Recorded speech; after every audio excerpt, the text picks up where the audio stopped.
अस्सलाम वालेकुम नादरीन, आप यूट्यूब चैनल देख रहे हैं। मैं इमरान खान हूँ। सबसे पहले तो मैं आपको आज़ाद कश्मीर से बहुत अहम डेवलपमेंट देने वाला हूँ। ये अब तक की ब्रेकिंग न्यूज़ है और जो चीज़ें अब तक तय पाई हैं वो मैं आपके सामने रखूँगा। मुज़ाकरात पाकिस्तान की मिलिट्री एस्टेब्लिशमेंट के नुमाइंदगान और जॉइंट अवामी एक्शन कमेटी के बीच में हुए हैं। लेकिन जब इमरान खान साहब कहते हैं कि मुज़ाकरात मैंने मिलिट्री एस्टेब्लिशमेंट के साथ करने हैं तो बहुत लोग तनकीद करते हैं। देखिए, जिनके पास इख्तियार है, जिनके पास ताकत है, उन्हीं को पीछे हटाना पड़ेगा ना। उन्हीं को कहना पड़ेगा कि हमें हमारे हकूक़ वापस दिए जाए। सियासतदानों के पास तो इख्तियारात है ही नहीं, ना उनके पास हकूक़ हैं, ना उन्होंने कब्जा किया हुआ है। तो जिसने कब्जा किया हुआ है आप उसी के साथ मुज़ाकरात करेंगे। ऐसा तो नहीं हो सकता कि जिन लोगों पे कब्जा हुआ है वो आपस में मुज़ाकरात करते रहें और उन्हें लगे कि कब्जा छूट जाएगा। तो जिन्होंने कब्जा किया मुज़ाहमत भी उनके खिलाफ होती है और फिर बाद में बातचीत करके उन्हीं को पीछे हटाया जाता है। बहरहाल, ये जो आसिम मुनीर साहब के नुमाइंदगान या मिलिट्री एस्टेब्लिशमेंट के नुमाइंदगान हैं, उनके बीच में मुज़ाकरात हुए हैं और बहुत सारी चीज़ों पर इत्तफ़ाक़ राय हो गया है। अब तक जिन चीज़ों पर इत्तफ़ाक़ राय हुआ वो चीज़ें मैं आपके सामने रख देता हूँ। इससे पहले शायद आपको किसी मीडिया ने इसके बारे में नहीं बताया होगा और ये डेवलपमेंट अभी जारी है।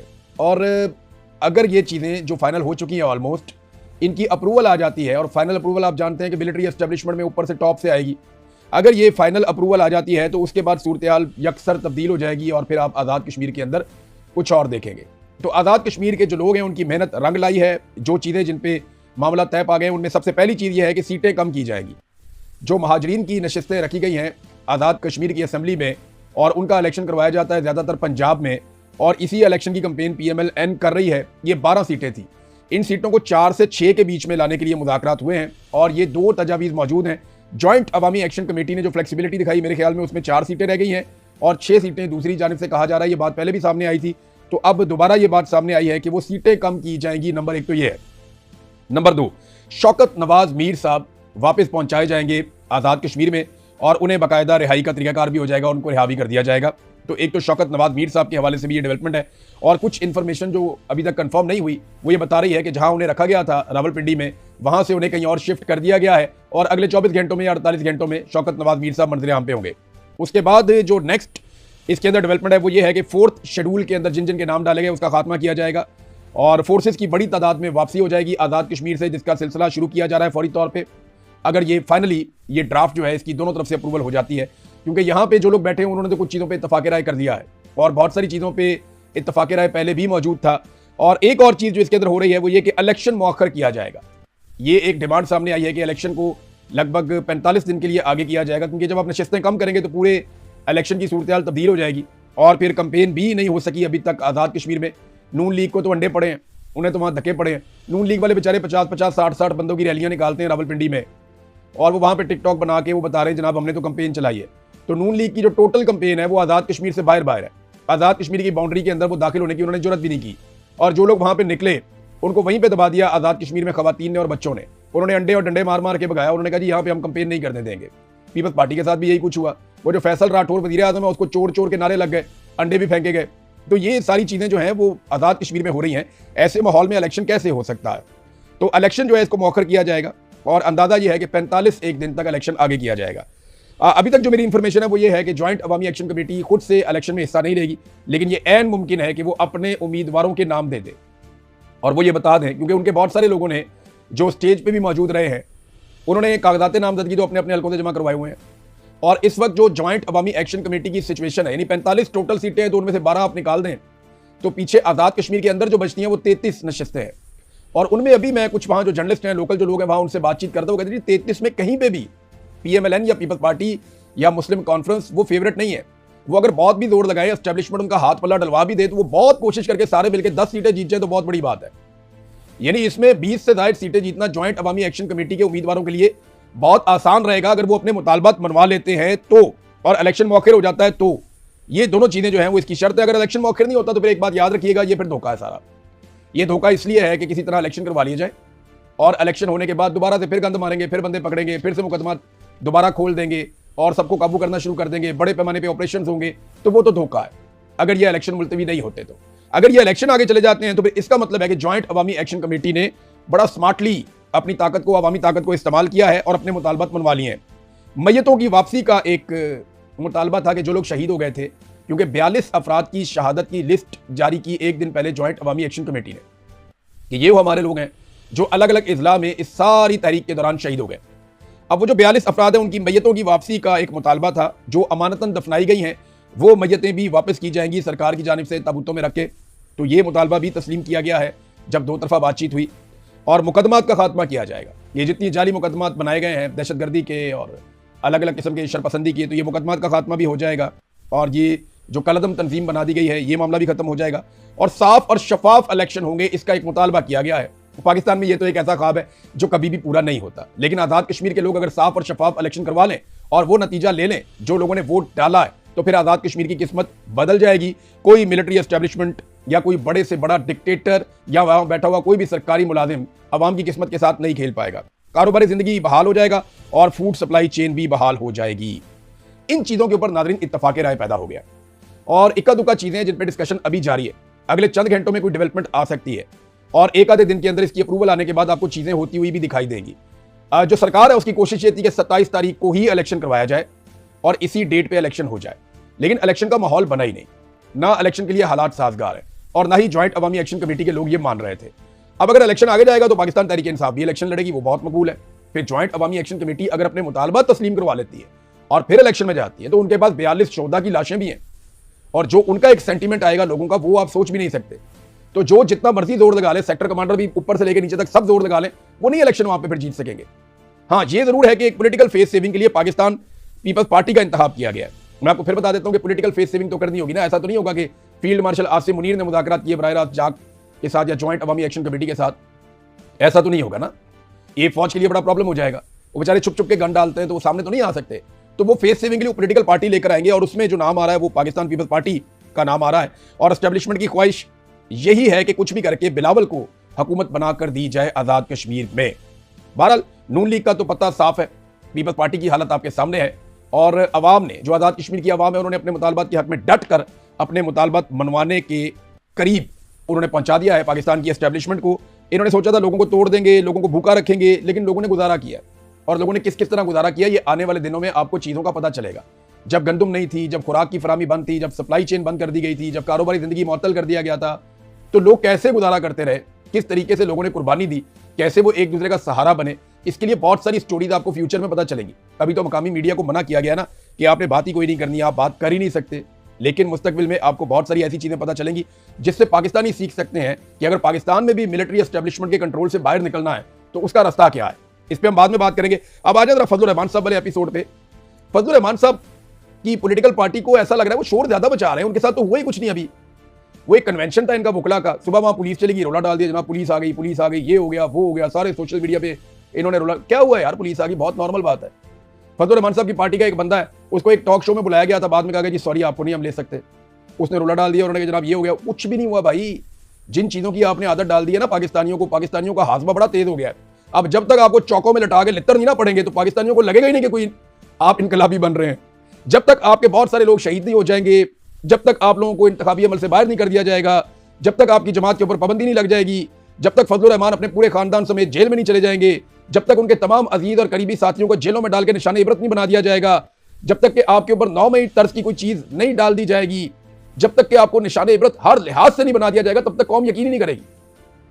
जब तक आपके चादर और चार दीवारी का तकद्दुस पामाल नहीं होगा, जब तक आपके सैकड़ों हजारों घरों के अंदर घुसकर पुलिस तोड़ फोड़ नहीं करेगी, तब तक कौन यकीन करेगा कि आपके साथ जुल्म और ज्यादती हो रही है। तो फजलुर रहमान साहब की पार्टी रोला ज्यादा डाल रही है, कुर्बानी दी नहीं कोई अभी तक, बिल्कुल ही नहीं दी, इन्होंने कभी भी कुर्बानी नहीं दी। ये हमेशा से बेनिफिशियरी रहे हैं मिलिट्री एस्टेब्लिशमेंट के फैसलों के, और अब ये कहते हैं जनाब हम उंगली कटा के तो शहीदों में नाम लिखवा लें, तो ऐसे तो शहीदों में नाम नहीं लिखवाया जाएगा, क्योंकि वहां बहुत बड़ी बड़ी कुर्बानियां दी हुई हैं। अगर फजलुर रहमान ने इमरान खान बनना है तो उन्हें इमरान खान के लेवल पे कुर्बानी देने के लिए अपने आप को तैयार करना पड़ेगा। अब देखें ना, फजलुर रहमान के खिलाफ कोई कानूनी कार्रवाई नहीं होती, रोला शोला डालते हैं ताकि पॉलिटिकल माइलेज फजलुर रहमान को मिले, लेकिन कोई कानूनी कार्रवाई नहीं होती। उधर नौरीन खानम का एक स्टेटमेंट, अच्छा फजलुर रहमान के और नौरीन खान के स्टेटमेंट में जमीन आसमान का फर्क है। फजलुर रहमान ने डायरेक्ट शोहदा पे अटैक किया, नौरीन खानम ने डायरेक्ट जर्नलों पे अटैक किया।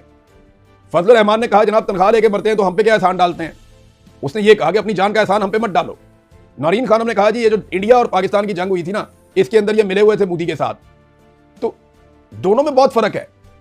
और नौरीन खानम ने कहा उस मीडिया वाले को कि आपने इसको ऑनर नहीं करना, उन्होंने डिसोन कर दिया अपने स्टेटमेंट को, ये कहकर के आपने स्टेटमेंट देखें जब आपको लगता है कि मेरा स्टेटमेंट गलत है, जब आपको लगता है कि मुझे ये नहीं कहना चाहिए था, या जब आपको लगता है कि इससे लोगों की दिलादारी होगी, तभी आप कहते हैं ना कि इसको ऑनर नहीं करना, वरना तो आप नहीं कहते कि इसको ऑनर नहीं करना।